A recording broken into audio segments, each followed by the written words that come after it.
जय श्री कृष्णा। भक्ति के कहने पर प्रभु श्री राम ने बनाई आज की अद्भुत कहानी। बहुत साल पहले की बात है। एक आलसी लेकिन भोला भाला युवक था। उसका नाम था आनंद। दिन भर कोई काम करता नहीं था, बस खाता ही रहता और सोया रहता था। घर वालों ने कहा कि चलो जाओ, निकलो यहाँ से, कोई काम धाम करते नहीं हो, बस पड़े रहते हो। वह घर से निकलकर यूं ही भटकते हुए एक आश्रम पर पहुंचा। वहां उसने देखा कि एक गुरुजी हैं और उनके शिष्य कोई काम नहीं करते, बस मंदिर की पूजा करते हैं। उसने मन में सोचा कि यह बढ़िया है, कोई काम धाम नहीं, बस पूजा ही तो करना है। गुरुजी के पास जाकर पूछा, क्या मैं यहाँ रह सकता हूँ? गुरुजी बोले, हाँ हाँ, क्यों नहीं, लेकिन मैं कोई काम नहीं कर सकता हूँ। गुरुजी बोले, कोई काम नहीं करना है, बस पूजा करनी होगी। आनंद, ठीक है, वह तो मैं कर लूँगा, पूजा ही तो करनी है, पूजा तो मैं कर लूँगा। अब आनंद महाराज के आश्रम में रहने लगा। ना कोई काम, ना कोई धाम, बस सारा दिन खाते रहो और प्रभु भक्ति में भजन गाते रहो, यही उसका काम था। महीना भर हो गया। फिर एक दिन आई एकादशी। उसने रसोई में जाकर देखा कि खाने की कोई तैयारी नहीं। उसने गुरुजी से पूछा कि आज खाना नहीं बनेगा क्या? गुरुजी ने कहा, नहीं, आज तो एकादशी है, तुम्हारा भी उपवास है। उसने कहा, नहीं, अगर हमने उपवास कर लिया तो कल का दिन ही नहीं देख पाएंगे। हम नहीं कर सकते उपवास, हमें तो भूख लगती है। आपने पहले क्यों नहीं बताया? गुरुजी ने कहा, ठीक है, तुम ना करो उपवास, पर खाना भी तुम्हारे लिए कोई और नहीं बनाएगा, तुम खुद बना लो। ऐसा गुरुजी ने कहा। मरता क्या न करता, गया रसोई में और गुरुजी से सामान लिया। गुरुजी फिर आए, देखो, अगर तुम खाना बना लो तो राम जी को भोग जरूर लगा लेना और नदी के उस पार जाकर बना लो रसोई। ठीक है। लकड़ी, आटा, तेल, घी, सब्जी लेकर आनंद महाराज चले गए। जैसे तैसे खाना भी बनाया। खाने लगा तो याद आया कि गुरुजी ने कहा था कि राम जी को भोग लगा लेना।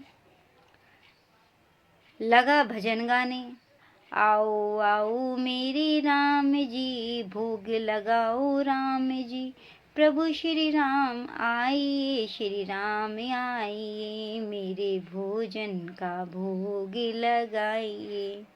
कोई न आया तो वह बेचैन हो गया कि यहाँ तो भूख लग रही है और राम जी आ ही नहीं रहे।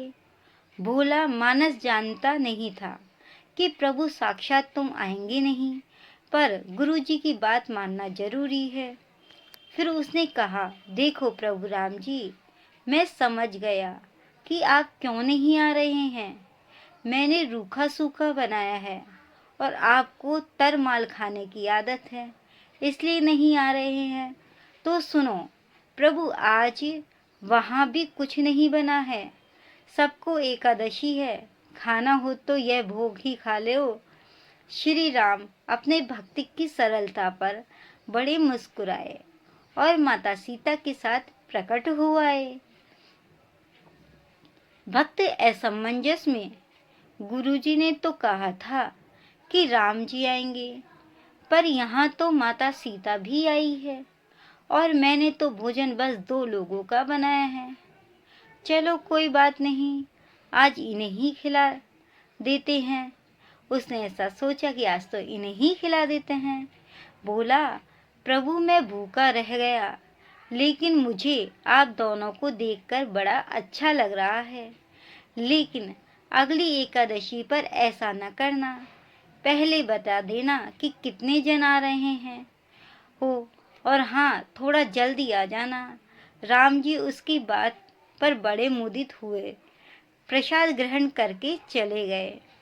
अगली एकादशी तक यह भोला मानस सब भूल गया।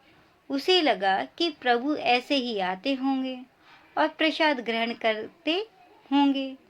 फिर एकादशी आई।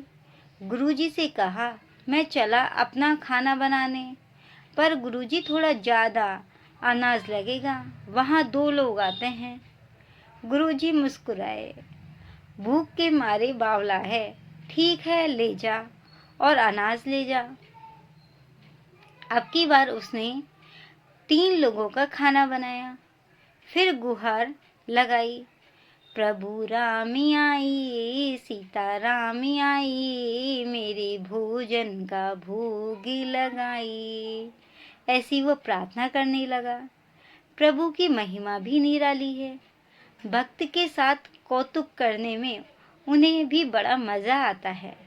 इस बार वे अपने भाई लक्ष्मण, भरत और शत्रुघ्न और हनुमान जी को लेकर आ गए। भक्त को चक्कर आ गए। यह क्या हुआ?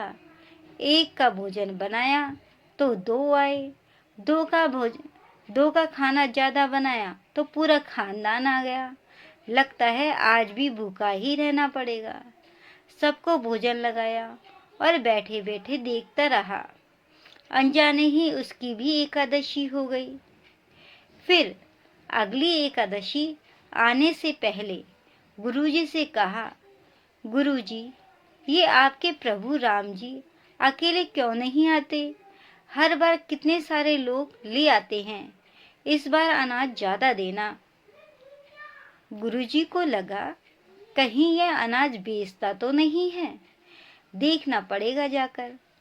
भंडार में गया, इसे जितना अनाज चाहिए दे दो और छुपकर उसे देखने चल पड़े। इस बार आनंद ने सोचा, खाना पहले नहीं बनाऊंगा, पता नहीं कितने लोग आ जाए, पहले बुला लेता हूँ फिर बनाता हूँ। उसने ऐसा सोचा। फिर टेर लगाई, प्रभु राम आई, श्री राम आई, मेरे भोजन का भोग लगाई। सारा राम दरबार मौजूद। इस बार तो हनुमान जी भी साथ आए, लेकिन यह क्या, प्रसाद तो तैयार ही नहीं है। भक्त ठहरा भोला भाला, बोला, प्रभु इस बार मैंने खाना नहीं बनाया। प्रभु ने पूछा, क्यों? बोला, मुझे मिलेगा तो है नहीं, फिर क्या फायदा बनाने का, आप ही बना लो और खुद ही खा लो। राम जी मुस्कुराए। सीता माता भी गदगद हो गई उसके मासूम जवाब से। लक्ष्मण जी बोले, क्या करे प्रभु?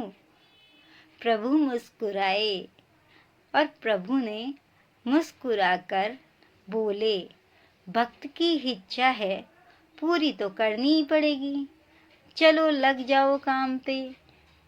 लक्ष्मण जी ने लकड़ी उठाई, माता सीता आटा सानने लगी। भक्त एक तरफ बैठकर देखता रहा। माता सीता रसोई बना रही थी तो कई ऋषि मुनि व यक्ष गंधर्व प्रसाद लेने आने लगे। कि माता रसोई बना रही है तो उनका हाथ का प्रसाद चखने के लिए ऋषि गंधर्व प्रसाद लेने के लिए आ गए। इधर गुरुजी ने देखा कि खाना तो बना नहीं, भक्त एक कोने में बैठा है। पूछा, बेटा क्या बात है, खाना क्यों नहीं बनाया? बोला, अच्छा किया गुरुजी आप आ गए, देखिए कितने लोग आते हैं प्रभु के साथ। गुरुजी बोले, मुझे तो कुछ नहीं दिख रहा तुम्हारे और अनाज के सिवा। भक्त ने माथा पकड़ लिया। एक तो इतनी मेहनत करवाते हैं प्रभु, भूखा भी रखते हैं और ऊपर से गुरुजी को दिख भी नहीं रहे, यह तो बड़ी मुश्किल है। मुसीबत हो गई। प्रभु से कहा, आप गुरुजी को क्यों नहीं दिख रहे हैं? तो प्रभु बोले, मैं उन्हें नहीं दिख सकता हूँ, मैं तुम्हें ही दिख सकता हूँ। बोला, क्यों? वे तो बड़े पंडित हैं, ज्ञानी हैं, विद्वान हैं, उन्हें तो बहुत कुछ आता है, उनको क्यों नहीं दिखते हो? आप ऐसा क्यों करते हो? प्रभु बोले, माना कि उनको सब आता है, पर वे सरल नहीं हैं तुम्हारी तरह, इसलिए उनको नहीं दिख सकता।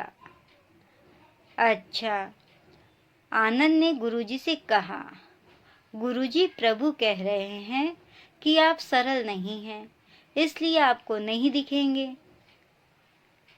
गुरुजी रोने और कहने लगे कि वाकई मैंने सब कुछ पाया, पर सरलता नहीं पा सका तुम्हारी तरह, और प्रभु तो मन की सरलता से ही मिलते हैं।